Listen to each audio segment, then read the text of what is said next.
छत्तीसगढ़ में ईडी की एंट्री के बाद से सियासी पारा गरमाया हुआ है, इसीलिए बयानबाजियां भी हो रही हैं।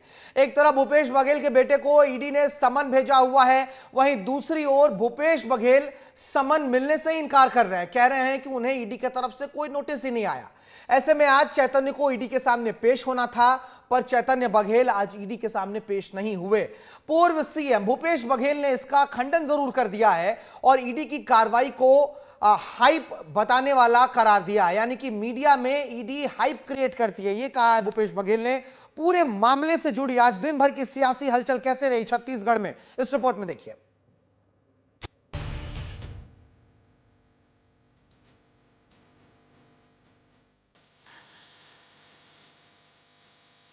भूपेश बघेल का बयान, ईडी बना रही माहौल।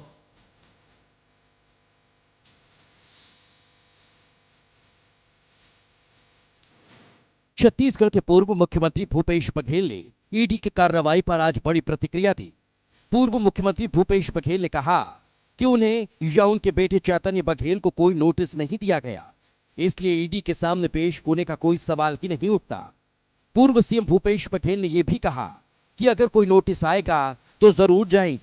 क्या कह रहे हैं पूर्व मुख्यमंत्री, सुन लीजिए। नोटिस ही नहीं आया है तो जाने का सवाल नहीं उठता, जब नोटिस आएगा तो जरूर जाएंगे। नोटिस ही नहीं मिला अभी। जैसे मीडिया हाइप क्रिएट करना ईडी का काम ही है। नोट गिनने की मशीन किसी पोर्टल में चला दिया, नोट गिनते हुए मशीन को दिखा दिया गया, तो ऐसे मीडिया हाइप क्रिएट करने का काम ईडी का है, बदनाम करने को। तो क्या कर रहे हैं? अब देखो 7 साल तक मेरे केस खिला, सीडी केस जब कोर्ट में हुआ तो बोलिए तो डिस्चार्ज कर दिया मुझे। भूपेश बघेल बड़ा आरोप लगा रखे हैं और कह रहे हैं कि ईडी का काम केवल मीडिया में हाइप क्रिएट करना है और बदनाम करना। भूपेश बघेल बीजेपी पर षड्यंत्र रचने का आरोप लगाते हुए कह रहे हैं कि 7 साल पहले सेक्स सीडी कांड में उन्हें बदनाम किया गया था, लेकिन कोर्ट में मामला खत्म हो गया। भूपेश बघेल पर ईडी की कार्रवाई छत्तीसगढ़ का बहुत बड़ा मुद्दा है। बीजेपी लगातार इस मामले को संवैधानिक कार्रवाई बता रही है, तो कांग्रेस इसे परेशान करने वाली, बदनाम करने वाली कार्रवाई कह रही है। ऐसे में भूपेश बघेल के इस बयान के बाद बीजेपी ने पलटवार किया। माननीय भूपेश बघेल जी, ईडी ने आपके बेटे को नोटिस दिया है नहीं दिया है, आपको नोटिस दिया है कि नहीं दिया है, आप जाने और ईडी जाने। हम तो इतना जानते हैं कि आपकी सरकार में आपके मंत्री रहे कवासी लखमा के ऊपर आबकारी घोटाले का बड़ा आरोप लगा है और वो जेल में है। आपकी सरकार में रहते कई आईएएस ऐसे हैं जो आज जेल की हवा खा रहे हैं, जमानत किसी को नहीं हो रही, ना मंत्री जी को ना अधिकारी को।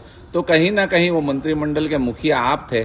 जनता इतना जानती है कि घोटालों से कहीं ना कहीं आपके मंत्रिमंडल का रिश्ता रहा है।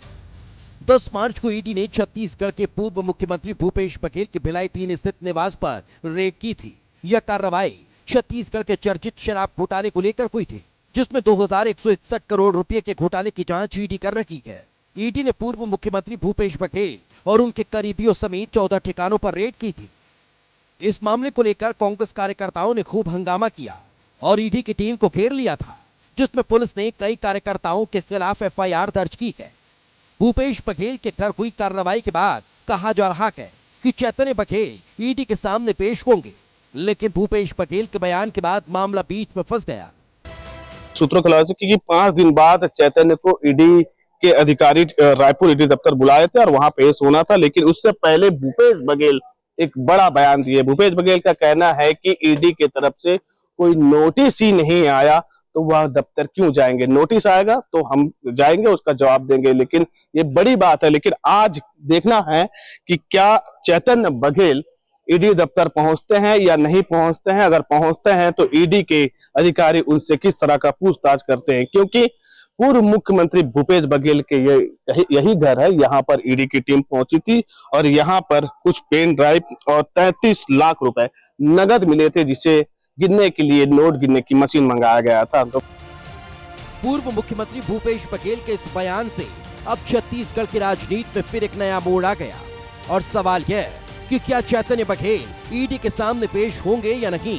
साथ ही अगर चैतन्य बघेल ईडी दफ्तर जाते हैं तो ईडी के अधिकारी उनसे क्या सवाल पूछेंगे और साथ ही ईडी की अगली कार्रवाई क्या होगी, ये भी बड़ा सवाल है।